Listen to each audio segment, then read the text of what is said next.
Hello all, welcome to ई कीड़ा।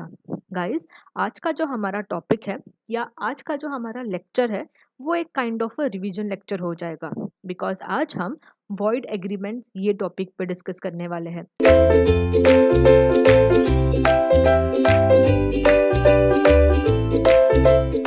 जो हमने ऑलरेडी डिस्कस कर लिया है।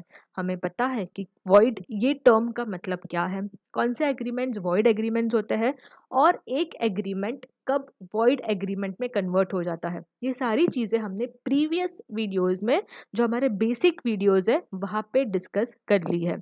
सो ये एक रिवीजन लेक्चर के तौर पे चलेगा।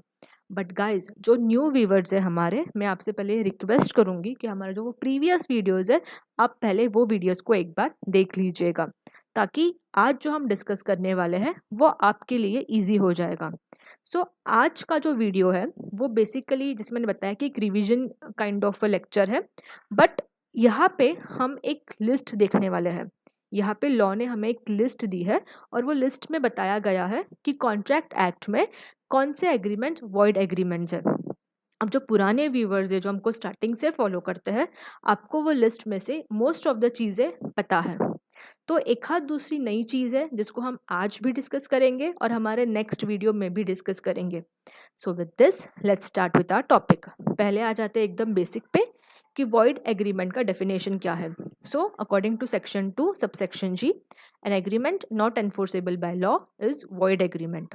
ऑब्वियसली ऐसा एग्रीमेंट जो लॉ की नज़र में एनफोर्सेबल नहीं हो सकता, ऐसा एग्रीमेंट जो कभी भी कॉन्ट्रैक्ट में कन्वर्ट नहीं हो सकता, ऐसा एग्रीमेंट जहाँ पे लॉ का प्रेजेंस या लॉ का बैकअप नहीं हो सकता, वो एग्रीमेंट हमारे लिए वॉइड एग्रीमेंट्स है। ठीक है। अब नेक्स्ट क्वेश्चन ये है कि एक एग्रीमेंट वॉइड एग्रीमेंट कैसे बनता है। सो गाइस, सिंपल आंसर है, आप असेंशियल्स ऑफ कॉन्ट्रैक्ट जो है हमारा, वो वीडियो को विजुअलाइज कीजिए। हमने असेंशियल ऑफ कॉन्ट्रैक्ट में बहुत सारी चीज़ें पढ़ी थी कि कौन सी सारी चीज़ें असेंशियल है, कौन सी सारी बेसिक असेंशियल बेसिक चीज़ें हैं जो एक कॉन्ट्रैक्ट करने के लिए रिक्वायर्ड है। अगर वो असेंशियल्स में से कुछ भी मेरा मिसिंग हो जाता है या कुछ भी मेरा इनकम्प्लीट रह जाता है, या असेंशियल्स के जो रूल्स रेगुलेशंस बोलते हैं वो मैं रूल्स रेगुलेशंस प्रॉपरली फॉलो नहीं करती हूँ, तो वो टाइम पे मेरा जो एक एग्रीमेंट है वो वॉइड एग्रीमेंट में कन्वर्ट हो जाता है। ठीक है। अब चलते हैं नेक्स्ट टॉपिक पे, जहाँ पे हम डिस्कस करेंगे लिस्ट। ऐसी लिस्ट जो हमको इंडियन कॉन्ट्रैक्ट एक्ट ने दी है और उन्होंने बता दिए है कौन से एग्रीमेंट्स वॉइड एग्रीमेंट्स हैं। सो फर्स्ट है agreement by or with person who is incompetent to contract. अब इनकम्पिटेंट टू कॉन्ट्रैक्ट मतलब बिल्कुल ऐसे इंडिविजुअल्स जो कॉन्ट्रैक्ट करने के लिए केपेबल नहीं है। सो कौन है वो इंडिविजुअल्स, हमें पता है, हमने डिस्कस किया है। सो आ जाता है हमारे फेवरेट एग्जाम्पल पे। यहाँ पे लॉ ने हमें 3 इंडिविजुअल्स दिए हैं या 3 सिचुएशंस दिए हैं या 3 फैक्टर्स दिए हैं। अगर ये फुलफिल होते हैं, अगर ये तीनों फुलफिल हो जाते हैं, तो वो इंडिविजुअल्स या वो ग्रुप कॉन्ट्रैक्ट करने के लिए केपेबल है। बट अगर वो नहीं होते हैं तो वो इनकम्पिटेंट है, वो केपेबल नहीं है कॉन्ट्रैक्ट में एंटर होने के लिए। सो कौन है वो इंडिविजुअल जो केपेबल है। सो फर्स्ट है मेजर, मेजर एज इन जिसका एज 18 प्लस होगा। सेकेंड इंडिविजुअल होगा साउंड माइंड का, ठीक है, जो मेंटली स्टेबल होगा। और थर्ड है नॉट डिस्क्वालिफाइड बाय लॉ, ऐसे इंडिविजुअल जिनको लॉ ने डिस्क्वालीफाई नहीं किए होंगे। सो ये 3 फैक्टर्स है या ये 3 ग्रुप्स है जो फुलफिल होने के बाद वो इंडिविजुअल या वो ग्रुप केपेबल होते हैं कॉन्ट्रैक्ट करने के लिए। सो इसका ही मतलब है कौन केपेबल नहीं होगा, कौन इनकम्पिटेंट है कॉन्ट्रैक्ट करने के लिए, जो माइनर होगा, जिसकी एज 18 ईयर से कम होगी, जो अनसाउंड माइंड का होगा, जो मेंटली स्टेबल नहीं होगा और जिसको लॉ ने डिस्क्वालीफाई किया होगा। सो अगर हमने ऐसे किसी इनकम्पिटेंट इंडिविजुअल या ग्रुप के साथ अगर कॉन्ट्रैक्ट किया है या एग्रीमेंट किया है, तो हमारा वो एग्रीमेंट हो जाएगा वॉइड एग्रीमेंट। ठीक है। अब चलते हैं नेक्स्ट पॉइंट पे, जो है agreements enter into through a mutual mistake of fact between the parties. Obviously guys, ये भी हमने डिस्कस किया है। मिस्टेक जो हमारा टॉपिक था फ्री कंसेंट का 5th एलिमेंट, वहाँ पे हमने ये डिस्कस किया था बायलैटरल मिस्टेक।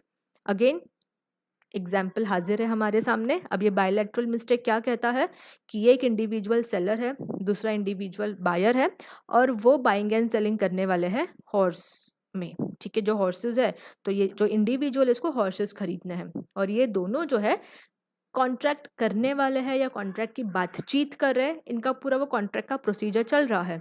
साइमल्टेनियसली ये जो हॉर्सेस है वो चोरी हो जाते हैं, और ये दोनों पार्टीज को पता नहीं है, इसलिए यहाँ पे म्यूचुअल वर्ड यूज किया गया है। ठीक है, दोनों पार्टीज को नहीं पता है कि जो हॉर्सेस है जिनमें वो डील करने वाले हैं, जिनमें कॉन्ट्रैक्ट बनाने वाले हैं, वो चोरी हो चुके हैं।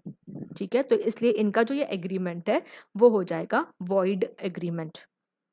ठीक है, नेक्स्ट आते हैं एग्रीमेंट द ऑब्जेक्ट और consideration of which is unlawful. Obviously guys ये भी हमने हमारे प्रीवियस वीडियोस में डिस्कस किया है, ऐसे एग्रीमेंट्स जिनका ऑब्जेक्ट, ठीक है, या कंसिडरेशन, दोनों में से कोई एक या दोनों चीज़ें अनलॉफुल है।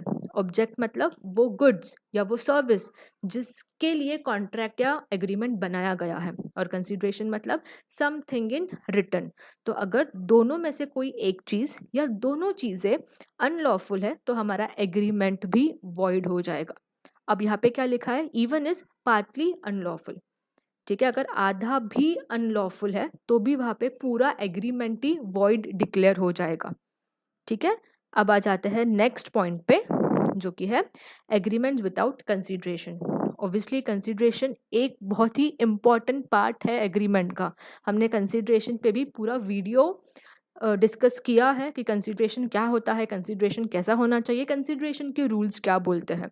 सो अगर बेसिक मीनिंग बताना है, consideration is something in return. तो अगर हमारे एग्रीमेंट में कंसिडरेशन ही नहीं होगा तो हमारा एग्रीमेंट वॉइड हो जाएगा। नेक्स्ट आते हैं agreement in restrain of marriage. Guys ये भी हमने प्रीवियस वीडियो में डिस्कस किया है, और मैंने आपको एक चीज़ बताई थी कि जहाँ पे भी आप रिस्ट्रेन ये वर्ड देखते हो, रिस्ट्रेन मतलब किसी को रोकना, सो कहाँ पे भी अगर ये रिस्ट्रेन वर्ड देखते हो तो 101% वो एग्रीमेंट वॉइड एग्रीमेंट ही होगा। और हमने रिस्ट्रेन ऑफ मैरिज में एक्सेप्शन भी देखा था, और एक्सेप्शन था चाइल्ड मैरिज।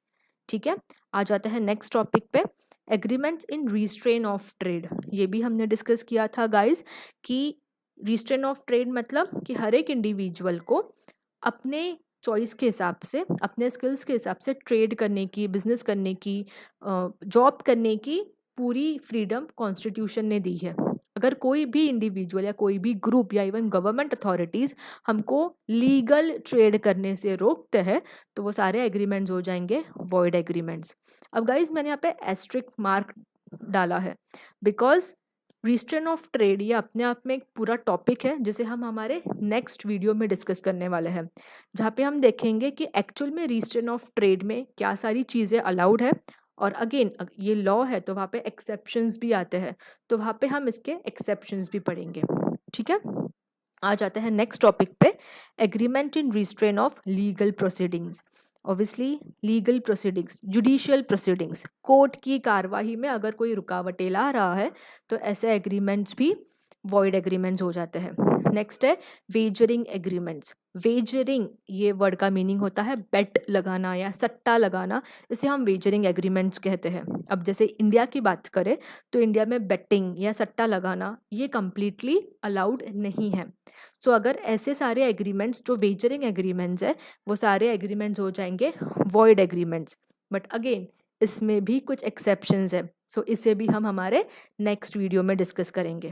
अब आ जाते हैं नेक्स्ट टॉपिक पे, जो है इम्पॉसिबल एग्रीमेंट्स। अब इम्पॉसिबल एग्रीमेंट्स क्या होते हैं, ऑब्वियसली जो पॉसिबल नहीं है। अब इसके लिए एक एग्जाम्पल देखते हैं, ये है हमारा एग्जाम्पल। सो हमारे एग्जाम्पल का ये हीरो है पॉपॉय और ये हीरोइन है ऑलिव। ठीक है, अब पॉपॉय जो है अपनी हीरोइन को ये प्रॉमिस कर रहा है कि मैं तुम्हारे लिए चांद और तारे ला दूंगा, जो कि ऑब्वियसली पॉसिबल नहीं है। सो ऐसे एग्रीमेंट्स जो इम्पॉसिबल है, जो परफॉर्म नहीं कर पाएंगे हम, वैसे सारे एग्रीमेंट्स हमारे लिए हो जाएंगे इम्पॉसिबल एग्रीमेंट्स। फिर आता है कंटीजेंट एग्रीमेंट्स। कंटीजेंट मतलब सिचुएशन, किसी सिचुएशन पे डिपेंड होना।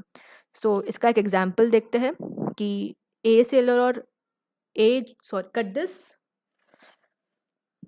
सो ये आप पे एक इंडिविजुअल है, ए इंडिविजुअल जो सेलर है, दूसरा इंडिविजुअल जो बायर है। इन दोनों में कोई कॉन्ट्रैक्ट या एग्रीमेंट हुआ है, बट इनका ये कॉन्ट्रैक्ट एक सिचुएशन पे डिपेंड है कि अगर जो शिप है वो अगर डॉकयार्ड पे आ जाती है तो ही हम कॉन्ट्रैक्ट जो है आगे फॉरवर्ड करेंगे, बट ये शिप बीच में ही डूब जाती है। अब यहाँ पे क्या हुआ, शिप डूब जाने के वजह से इनका जो कॉन्ट्रैक्ट है, जो ये सिचुएशन पे डिपेंड था कि अगर शिप आ जाती है डॉकयार्ड पे तो ही हम अपना जो कॉन्ट्रैक्ट है हम या हमारा जो एग्रीमेंट है वो आगे फॉरवर्ड करेंगे या आगे बढ़ाएंगे, बट वो पॉसिबल ही नहीं हो पा रहा है क्योंकि शिप डूब चुकी है। जिस सिचुएशन पर डिपेंड था वो सिचुएशन ही नहीं हो रही है। सो ऐसे चीज़ों में एग्रीमेंट भी हमारा वॉइड हो जाएगा। ठीक है। Last, agreement to do things legal as well as illegal things. अब ये पॉइंट क्या है, सपोज कि हमारे एग्रीमेंट में दोनों चीज़ें हैं, लीगल चीज़ें भी है और इलीगल चीज़ें भी हैं, और वो सेपरेट नहीं कर पा रहे हम, दोनों इतनी मिंगल्ड है कि हम लीगल कौन सा है इलीगल कौन सा है ना उनका डिफरेंस बता पा रहे हैं ना उनको सेपरेट कर पा रहे हैं। सो ऐसे चीज़ों में या ऐसे सिचुएशन में जहाँ पे लीगल और इलीगल चीज़ों को सेपरेट नहीं कर सकते तो वो केस में एग्रीमेंट पूरा वॉइड हो जाएगा। जहाँ पे सेपरेट कर सकते हैं तो वहाँ पे इलीगल चीज़ों को इग्नोर कर देंगे, हटा देंगे, और जो चीज़ें लीगल है सिर्फ उसी को कंसीडर करके एग्रीमेंट को पूरा करेंगे। सो गाइज, आज का लेक्चर पे हम यहाँ पे ही रुकेंगे। आई होप आपको वॉइड एग्रीमेंट्स क्या है, जो लिस्ट है हमने जो अभी लिस्ट डिस्कस की, वो सारी चीज़ें समझ आई होंगी। और जो मैंने स्ट्रिक्ट मार्क डाला था जैसे रिस्ट्रेन ऑफ ट्रेड या वेजरिंग एग्रीमेंट्स जहाँ पे एक्सेप्शंस भी है, तो वो हम हमारे नेक्स्ट वीडियो में डिस्कस करेंगे। तब तक stay safe and happy learning. Thank you.